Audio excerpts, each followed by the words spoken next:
નમસ્કાર નમસ્કાર નમસ્કાર વિદ્યાર્થી મિત્રો, કેમ છો? મજામાં? મારું નામ છે કાર્તિક લાઠિયા અને આપ સૌનું અમારી YouTube ચેનલ સ્ટડી માસ્ટર્સ ની અંદર હાર્દિક હાર્દિક હાર્દિક સ્વાગત છે. વિદ્યાર્થી મિત્રો, આપણે ઉદાહરણના દાખલા પૂરા કરી ચૂક્યા હતા અને સ્વાધ્યાયના દાખલામાં છેલ્લા 2 દાખલા બાકી છે, બરોબર?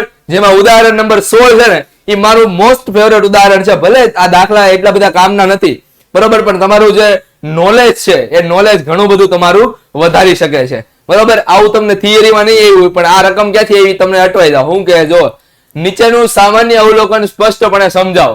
ઝડપથી ગતિ કરતી એક ટ્રેનની બારીમાંથી તમે બહાર જુઓ તો નજીકના ઝાડ અને પાન અથવા તો મકાનો વગેરે ટ્રેનથી વિરુદ્ધ દિશામાં ગતિ કરતા હોય એવું દેખાય છે, પરંતુ દૂરના પદાર્થો જેમ કે પર્વતો, શિખરો, ચંદ્ર, તારા વગેરે સ્થિર દેખાય છે. હકીકતમાં તમે ગતિ કરી રહ્યા હોવા અંગે સભાન હોવાથી આ દૂરના પદાર્થો તમારી સાથે ગતિ કરતા હોય એવું પણ જણાય છે, બરોબર? તો આવું શા માટે થાય છે એ આપણે સમજવાનું છે, બરોબર? આ બધી વસ્તુ અત્યાર સુધી તમે જોઈ હશે, તમને ખબર નહીં હોય કે આવું શા માટે થાય છે, પણ હવે આપણે એ જોવાનું છે કે આવું શા માટે થાય છે, બરોબર? આ વસ્તુ તમે જોઈ હશે. જો તમને હું ગેરંટી આપું, તમે કોઈક ને કોઈક વાર બસમાં અથવા તો ક્યાંય નહીં તો ગાડી ઉપર અથવા તો સાયકલ ઉપર તો તમે ગયા હશો, બરોબર? તો તમને ખબર હશે કે જ્યારે તમારી ગાડી, સાયકલ, બસ, ટ્રેન આગળની તરફ જતી હોય તો બાજુમાં રહેલો માણસ પાછળની તરફ ગતિ કરતો હોય એવું લાગશે. બીજું ઉદાહરણ આપું, માનો કે તમે ગામડે જાઓ છો, એક જગ્યાએથી બીજી જગ્યાએ જાઓ છો, બરોબર? તમારી બસ હોટલ ઉપર હોલ્ડ થઈ છે, બરોબર? આમ બ્રેક લીધેલો છે બેસિકલી, અને 2 બસ બાજુમાં છે. તો બાજુવાળી બસ, તમારી જે બાજુવાળી બસ છે એ પાછળ જાય તો તમને એમ લાગે કે તમારી બસ આગળ જાય છે. થાય છે એવું, બરોબર? તો આવું શા માટે થાય છે? તો આનું પાછળનું કારણ હવે જોવાનું છે. અને પછી તમે એવું અવલોકન પણ કર્યું હશે કે જ્યારે તમે ઘરે બેઠા હો તમને એમ લાગે કે ચંદ્ર એકની એક જગ્યાએ સ્થિર છે, પણ જેવું તમે બાઇક લઈને રૂમ રૂમ કરતા જાઓ તો તમને એમ લાગે કે ચંદ્ર મારી સાથે સાથે ગતિ કરે છે, બરોબર? તો આવું શા માટે થાય છે એ પણ આજના આ દાખલાની અંદર જોવાનું છે. વિદ્યાર્થી મિત્રો, હું છે ને એક વસ્તુ કરું. જો પહેલા છે ને હું 2 લાઈન દોરું છું. માનો કે એક લાઈન આમ દોરી અને બીજી લાઈન આ રીતે દોરી, બરોબર? તમને એમ લાગે કે સર આ સમાંતર લાઈન દોરી છે, પણ હકીકતમાં આ બંને સમાંતર લાઈન નથી. આ બંનેને જો હું દૂર ક્યાંક ભેગી કરીશ ને તો એક પોઈન્ટ ઉપર ક્યાં આવીને એકબીજાને શું કરશે? મળશે. જો હું દૂર આ બંનેને શું કરું? ભેગા કરું, બરોબર? અને આને આ રીતે ભેગું, જો થઈ ગયા ભેગા. તો આ જે ખૂણો બનશે, અહીંયા જે ખૂણો બનશે, આ ખૂણો, બરોબર? આ ખૂણો, એ ખૂણો એકદમ નાનો હશે અને આ પોઈન્ટ છે તમારો ચંદ્ર અથવા તો જે તારો જોવો છો કે જે જોવો છો, સ્ટાર જોવો છો, જે જોવો છો, આ તમારું ચંદ્ર અથવા તો જે જોવો છો એ વસ્તુ થઈ ગઈ. હવે શું થાય ખબર? કે જેટલું તમે દૂર જોવો ને, જેટલું તમે દૂર, તમારી આંખમાંથી સોરી, તમે આંખ છે ને તમારી આંખ પેરેલલ છે, બરોબર? કે પેરેલલ વસ્તુ જોવે છે, પણ તમે જોવો કે તમારી આંખ, તો તમને એમ થવું જોઈએ કે 2 વસ્તુ મારી આંખ પેરેલલ જોવે છે, મને ડબલ કેમ ન દેખાતું? કેમ? કારણ કે તમારી આંખમાંથી જે કિરણો નીકળે, સોરી, તમારી આંખમાં જે કિરણો આવે છે એ કેવા છે? તો કે આ રીતે છે, એક જગ્યાએ ફોકસ થાય છે તમારી આંખ, બરોબર? નકર તો તમને એકની એક વસ્તુ ડબલ દેખાતી હોત. તમારી આંખ શું થાય છે? એક જગ્યાએ ફોકસ થાય છે. માનો કે ચંદ્ર ઉપર ફોકસ કરવું છે તમારે, તો એ આંખમાંથી આ રીતના કિરણો આમ ફોકસ થાય છે, બરોબર? આ રીતે ફોકસ થાય છે. બંને આંખમાંથી નીકળતા કિરણો આ રીતે શું થાય છે? ફોકસ થાય છે. હવે આ ફોકસ થાય છે, એ ફોકસ થવું ને એ જ અઘરું છે, બરોબર? અને એ વસ્તુ તમે સમજી લો કે 3D અને 2D માં આ ફરક છે. તમે 3D મૂવી જોવા જાવ છો તો શું ફરક છે ખબર છે? કે ઓલું 2D વાળું ચિત્ર છે, 2D વાળું ચિત્ર, માનો કે 2D વાળું ચિત્ર અહીંયા ફોકસ થાય છે, આ 2D વાળું ચિત્ર તમારી આંખ અહીંયા ફોકસ કરે છે, આ ખૂણો થીટા છે, બરોબર? તો 3D વાળું શું કરશે ખબર? કે સાય કરીને તમારી આંખ કઈક અહીંયા ફોકસ કરે ને, ચિત્રથી અહીંયા આ ફોકસ કરે ને, એ રીતે આપણે શું કરે છે? ચશ્મા પહેરાવે અથવા તો કોઈ એ રીતના શું કરે છે? મૂવી બનાવે છે. મૂવી એ રીતના કરે છે કે જેના કારણે શું થાય કે તમારું જે આંખ છે એ ક્યાં ફોકસ થાય? તો કે પડદાથી આગળ, અને પડદાથી આગળ ફોકસ થાય એટલે તમને એમ લાગે ઓહો વાવાઝોડું મારી તરફ આવે છે, ઓલો કરોળિયો મારી ઉપર આવીને બેસી ગયો, બરોબર? નાગદાદે કરીને મને ડસી લીધો, બરોબર? આ 3D ચશ્માના કમાલ કોના કારણે છે? તો કે આપણી આંખ દ્વારા બનતા એંગલના કારણે. કોના કારણે છે? એંગલના કારણે. આપણી આંખ જે બને છે, આપણી આંખ જે જોવે છે એ કોઈ એક વસ્તુ ઉપર ફોકસ થાય છે, રેડી? આ રીતે ફોકસ થાય છે અને એના કારણે શું બને છે? એક એંગલ બને છે. તો સેમ ટુ સેમ આપણી આંખ છે, બરોબર? આપણી આંખ છે, માનો કે અહીંયા છો તમે, બરોબર? અહીંયા છો અને ત્યાંથી તમે જોવો છો, ત્યાંથી ગતિ કરતા કરતા તમે અહીંયા પહોંચ્યા અને ત્યાંથી પછી ફરી પાછું તમને જોવો છો, બરોબર, ત્યાંથી તમે ફરી પાછું જોવો છો, તો શું થાય છે ખબર? કે તમે આ ગતિ કરીને માનો કે ડી અંતર કાપ્યું છે, તમે શું અંતર કાપ્યું છે? ડી અંતર કાપ્યું છે. એની કરતા આ બંને વચ્ચેનું જે અંતર છે એ કેવું છે? કેવું છે? એકદમ વધારે છે. એટલે કે D very very greater than capital D, sorry less than capital D, આવું આવે છે. એના કારણે તમે જોયો કે ભાઈ તમે અહીંયાથી અહીંયા ગયા ને એને પોતાના એંગલમાં જરા પણ ચેન્જ ન કર્યો, એને પોતાના એંગલમાં શું કર્યું? જરા પણ ચેન્જ ન કર્યો. અથવા તો આ જે એંગલ એકદમ નાનો છે ને, એકદમ એંગલ નાનો છે, ખૂણો એકદમ નાનો છે, એના કારણે શું થાય છે? આપણને એ વસ્તુ ત્યાં ને ત્યાં હોય એવું જણાય છે, પણ હકીકતમાં એવું હોતું નથી. આપણને ખબર છે કે પૃથ્વી રોટેટ થાય છે, સાથે સાથે ચંદ્ર પણ શું કરે છે? પૃથ્વીની પરિક્રમણ કરે છે અથવા તો પરિભ્રમણ કરે છે, બરોબર. અને એના કારણે થઈને આપણને શું થાય છે? તો કે ચંદ્ર સ્થિર લાગે છે. કેના કારણે? તો કે આપણી આંખ જે બિંદુ આગળ ફોકસ કરે છે એ બિંદુના કારણે, બરોબર. અહીંયા ગતિનો કોન્સેપ્ટ આપણે લીધેલો છે. મેઇન ગતિનો જે સંદર્ભ બિંદુ ની બધું છે ને એ આપણે બીજા ચેપ્ટર ની અંદર ભણવાનું છે. એ આવશે, આપણે ત્યારે સ્ટાર્ટ કરીશું, બરોબર. એટલે આટલા માટે થઈને આપણે દૂરની વસ્તુ શું થાય છે? દૂરની વસ્તુ શું થાય છે? તો કે દૂરની વસ્તુ આપણને સ્થિર દેખાય છે. કેમ? કારણ કે જે આ ખૂણો બને છે એ ખૂણો કેવો છે? નાનો. ખૂણો કેવો છે? નાનો. અથવા તો બીજી રીતે જો જોવું હોય તો થીટા બરાબર ડી બાય ડી થાય. રેડી? થીટા બરાબર ડી બાય ડી. એટલે ડી એકદમ મોટો છે અને સ્મોલ ડી એકદમ નાનો છે. એના કારણે થીટા કેવો મળશે? એકદમ નાનો. અને એના જ કારણે તમે જોવો કે તમને એ વસ્તુ કેવી દેખાશે? સ્થિર દેખાશે. પણ હવે તમે જોવો, માનો કે અહીંયા કોઈ પોઈન્ટ છે પી, માનો કે ઝાડવું છે અહીંયા, બરોબર. તો તમે આ ઝાડવાને જોવો છો આ રીતે, તો એ ઝાડવાથી તમારું જે એંગલ બને છે ને કંઈક આ રીતના છે. તમે જો અહીંયા એંગલ જો, અહીંયા એંગલ જો અને અહીંયા એંગલ જો, કવડો ફરક છે. અહીંયા જે ખૂણો છે એકદમ નાનો છે, અહીંયા ખૂણો એકદમ મોટો છે. ખૂણો એકદમ મોટા હોવાને કારણે આપણને વસ્તુ શું થાય છે? પાછળની તરફ જાતી હોય એવું જણાય છે, બરાબર. આપણી વિરુદ્ધ દિશામાં જાતી હોય એવું જણાય છે, બરાબર. જો આપણે આગળ જતા હશું તો વસ્તુ પાછળ જતી હશે, જો આપણે પાછળ જતા હશું તો વસ્તુ આગળ જતી હશે. એનું કારણ શું છે? તો કે અહીંયા જે ખૂણો બને છે, આ ખૂણો કેવો છે? મોટો. ખૂણો કેવો છે? મોટો. અને એના કારણે આપણને શું થાય છે? વસ્તુ વિરુદ્ધ દિશામાં જતી હોય એવું જણાય છે. જ્યારે ઓલામાં ખૂણો કેવો બને છે? નાનો બને છે. એટલા માટે વસ્તુ કેવી છે? સ્થિર રહેતી હોય એવું જણાય છે. અથવા તો તમે જોવો ક્યારેક કે આપણી સાથે સાથે ગતિ કરતી હોય એવું પણ જણાય છે. ક્લિયર? ચાલો, આશા રાખું છું કે તમને આ દાખલો સમજાણો હશે. આગળ આપણે જોઈએ ઉદાહરણ સ્વાધ્યાય નંબર 17, છેલ્લામાં છેલ્લો દાખલો. આપણે જોઈએ સૂર્ય એક ગરમ પ્લાઝમા છે જેની અંદરનો ગર્ભ નું તાપમાન 10⁷ કેલ્વિન થી વધારે છે. મતલબ કે એકની પાછળ 7 મીંડા લગાડી દો એટલું ગરમ છે સૂર્યનું કેન્દ્ર. સૂર્યની સપાટીની વાત નથી કરતો, સૂર્યની સપાટી તો 6000 કેલ્વિન જ છે, પણ એની અંદરનો જે કેલ્વિન, એનો અંદરનો જે ભાગ છે, એનો ગર્ભ છે, એ કેવો છે? એકની પાછળ 7 મીંડા લગાડી દો એટલો ગરમ છે કેલ્વિન.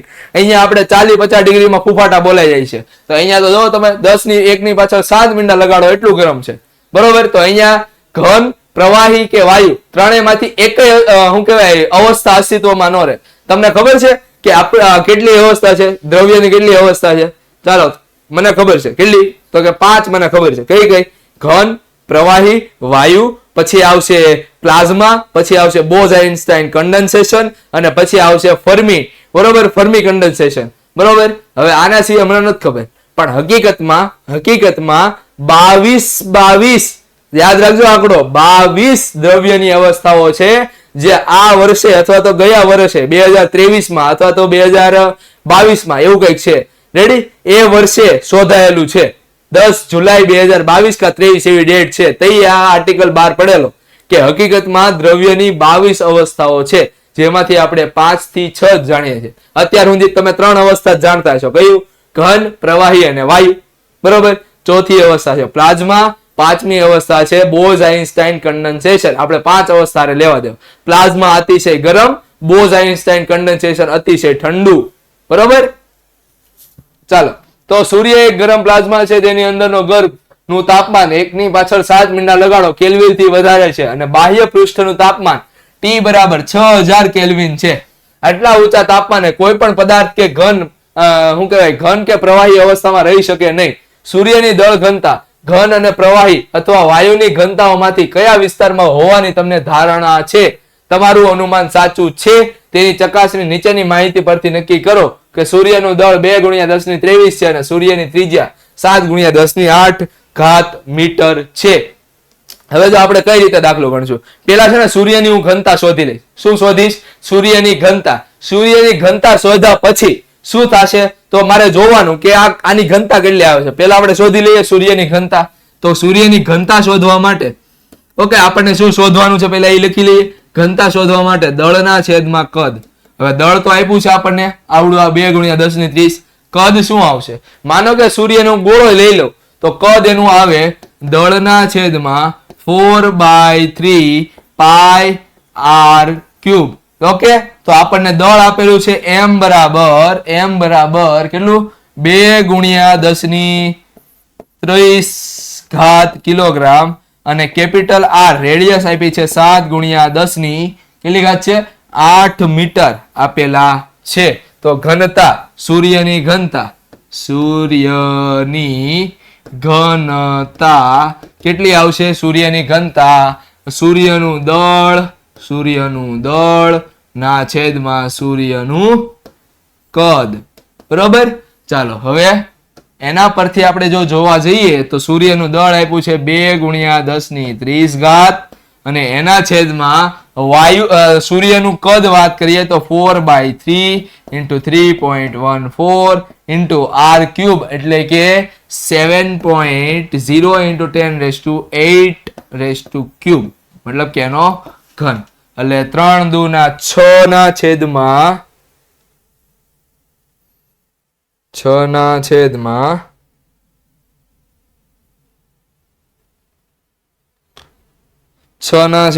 4 ભાગ્યા 3.14 6/4 ભાગ્યા 3.14 ભાગ્યા 49/7. તો આનો જવાબ આવ્યો 0.001392 × 10⁻30 છે.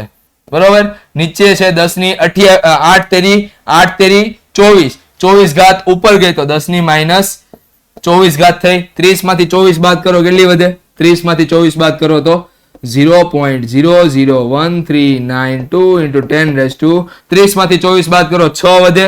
પોઈન્ટ ખસેડો 1 2 અને 3 પોઈન્ટ ખસેડા એટલે 1.392 × 10⁻3 કિલોગ્રામ પર મીટર ક્યુબ. બરોબર, તો આ આપણને ઘનતા મળી. બરોબર, હવે આપણે જોઈએ ઘનતા પછી ભાઈ કિલોગ્રામ છે, મારે ગ્રામ પર મીટર ક્યુબ માં જોતું હોય તો 1 કિલોગ્રામ પર મીટર ક્યુબ બરાબર 10⁻³ ગ્રામ પર સેન્ટીમીટર ક્યુબ. સો ઘનતા બરાબર 1.392 × 10⁻3 ગ્રામ પર સેન્ટીમીટર ક્યુબ. આ બંને ઉડી ગયા તો એના કારણે જવાબ આવ્યો 1.392 ગ્રામ પર સેન્ટીમીટર ક્યુબ ઘનતા. તમે જો હવાની ઘનતા જોવો ને, હવાની ઘનતા તો હવાની ઘનતા છે 1 ગ્રામ પર સેન્ટીમીટર ક્યુબ. રેડી, પાણીની ઘનતા જોવો તો પાણીની ઘનતા પણ કેટલી છે 1 ગ્રામ પર પાણીની ઘનતાની વાત કરીએ તો પાણીની ઘનતા છે 1 ગ્રામ પર સેન્ટીમીટર ક્યુબ અથવા તો બીજી રીતે જોવા જાવ તો 1000 કિલોગ્રામ પર મીટર ક્યુબ. બરોબર, તો આ પાણીનો તો બેસિકલી નથી જ ત્યાં 1.3 ન વાયુ. બરોબર, એટલે પાણી નથી, ઘન નથી, વાયુ પણ નથી. વાયુની ઘનતા પણ આનાથી ઓછી આવે. એનો મતલબ કે આ વાયુથી પણ ઉપરની સપાટી, વાયુથી પણ ઉપરની અવસ્થા એટલે કે પ્લાઝમા અવસ્થામાં છે.